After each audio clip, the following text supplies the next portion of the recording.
दिल्ली किसका के इस एपिसोड में आज हम आपको ऐसी सीट का समीकरण समझाने जा रहे हैं जो सीट कभी बीजेपी का गढ़ हुआ करती थी, जिसे साल 2000 सड़क सुरक्षा फोर्स पंजाब जीवन रक्षा के लिए प्रतिबद्ध 24 घंटे। मात्र एक साल में सड़क दुर्घटना में होने वाली मृत्यु में लगभग 50% की कमी। ਕੁਝ ਸਮਾਂ ਪਹਿਲਾਂ ਮੇਰੇ ਭਰਾ ਦਾ ਐਕਸੀਡੈਂਟ ਹੋਇਆ ਸੀ। ਸੜਕ ਸੁਰੱਖਿਆ ਫੋਰਸ ਨੂੰ ਕਾਲ ਕੀਤਾ 112 ਨੰਬਰ ਤੇ। ਵਿਦਿਨ 5 ਮਿੰਟਾਂ ਦੇ ਵਿੱਚ ਇਹਨਾਂ ਨੇ ਆ ਕੇ ਮੇਰੇ ਭਰਾ ਦੀ ਜਾਨ ਬਚਾਈ। ਉਹ ਨਾ ਮੈਨੂੰ ਉੱਥੋਂ ਚੱਕਦੇ ਤਾਂ ਹੋ ਸਕਦਾ ਸੀ ਮੇਰੀ ਮੌਤ ਹੋ ਜਾਂਦੀ। मुख्यमंत्री भगवंत सिंह मान की कोशिशों से अपना पंजाब बन रहा है रंगला पंजाब। 13 में आम आदमी पार्टी की लहर के बावजूद अरविंद केजरीवाल नहीं जीत पाए। हालांकि उस गढ़ को गोपाल राय ने साल 2015 और साल 2020 में लगातार 2 बार ध्वस्त किया और दोनों ही बार इतने वोटों के मार्जिन से जीते जितना इस सीट पर आज तक कोई नहीं जीत पाया। सीट का नाम है बाबरपुर, जिसका समीकरण आज हम आपको समझाने जा रहे हैं। साथ ही आपको यह भी समझाने की कोशिश करेंगे कि बाबरपुर जैसी मुस्लिम बहुल सीट से क्या गोपाल राय लगातार तीसरी बार चुनाव जीत पाएंगे या फिर कभी उनकी ही पार्टी के विधायक रहे हाजी इशराक खान इस बार के चुनाव में उनका खेल बिगाड़ देंगे। नमस्कार, मेरा नाम दिनेश यादव है और आप दिल्ली तक देख रहे हैं। तो सबसे पहले बात अगर बाबरपुर विधानसभा में आमने सामने के मुकाबले की जाए तो आम आदमी पार्टी ने यहां से लगातार चौथी बार गोपाल राय को चुनावी मैदान में उतारा है, तो वहीं कांग्रेस ने कभी आम आदमी पार्टी के एमएलए रहे हाजी इशराक खान को गोपाल राय के खिलाफ मैदान में उतार दिया है। हालांकि बीजेपी ने अभी तक इस सीट से किसी भी उम्मीदवार के नाम की घोषणा नहीं की है, लेकिन चर्चा ये है कि नरेश गौर यहां से चुनाव लड़ सकते हैं। तो वहीं बात अगर इस विधानसभा सीट से बीते 3 चुनावों में जीत के मार्जिन की जाए तो साल 2013 में यहां से बीजेपी के नरेश गौर 4507 वोटों से जीते थे। तो वहीं साल 2015 में आम आदमी पार्टी के गोपाल राय 35,488 वोटों से जीते।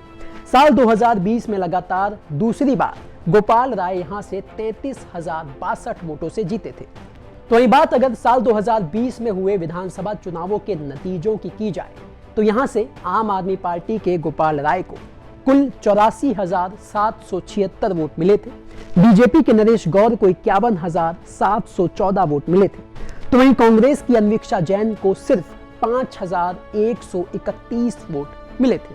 तो साल 2020 में बाबरपुर को गोपाल राय ने एक तरफा बिना किसी मुश्किल के, बिना किसी परेशानी के जीत लिया। लेकिन इस बार कौन जीतेगा, इसका एक मोटामाटी आइडिया हम लगा सकते हैं। अगर लोकसभा चुनाव के नतीजों को विधानसभा वाइज कन्वर्ट कर दिया जाए तो आंकड़े ये बताते हैं कि साल 2024 में हुए लोकसभा चुनाव में बाबरपुर विधानसभा से इंडिया गठबंधन के उम्मीदवार कांग्रेस के कन्हैया कुमार काफी आगे रहे थे। तो वहीं बात अगर बाबरपुर विधानसभा सीट पर चुनावी समीकरण की जाए तो बाबरपुर घनी बस्ती वाला इलाका है।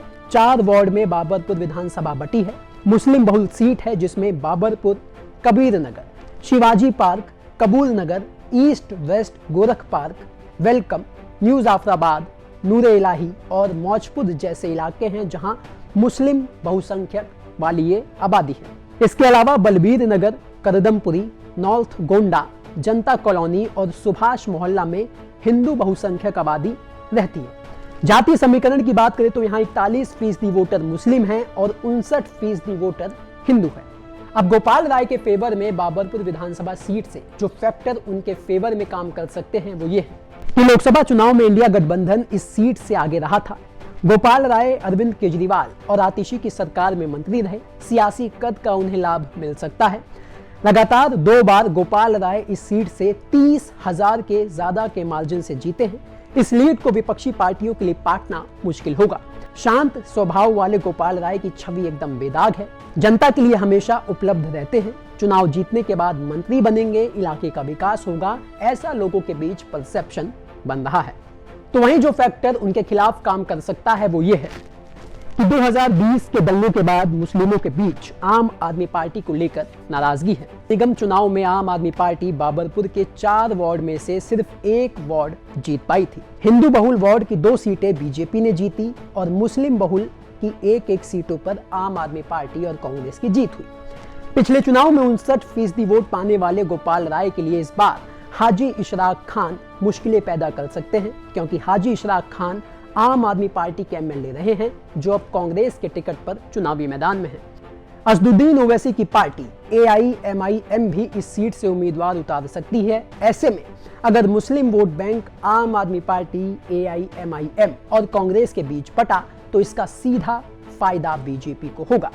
तो कुल मिलाकर साल 2020 में जिस मुस्लिम वोट बैंक की बदौलत गोपाल राय 59% वोट पाकर एक तरफा जीत गए, इस बार के चुनाव में वो बंटने के आसार हैं, क्योंकि यहां से उसके दावेदारों में आम आदमी पार्टी है, AIMIM भी है और साथ ही साथ कांग्रेस भी है, जिसके टिकट पर आम आदमी पार्टी के ही पूर्व MLA रहे हाजी इशराक खान चुनावी मैदान में है।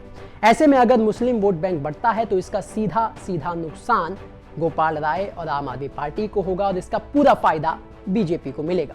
अब किसे फायदा मिलेगा, किसे नुकसान, ये तो चुनाव के नतीजों के बाद ही पता लग पाएगा और बाबरपुर विधानसभा की जनता ये तय करेगी। लेकिन ऐसे ही एक एक सीट का समीकरण हम आपको लगातार इस शो के जरिए समझाते रहेंगे। उसके लिए देखते रहिए दिल्ली तक।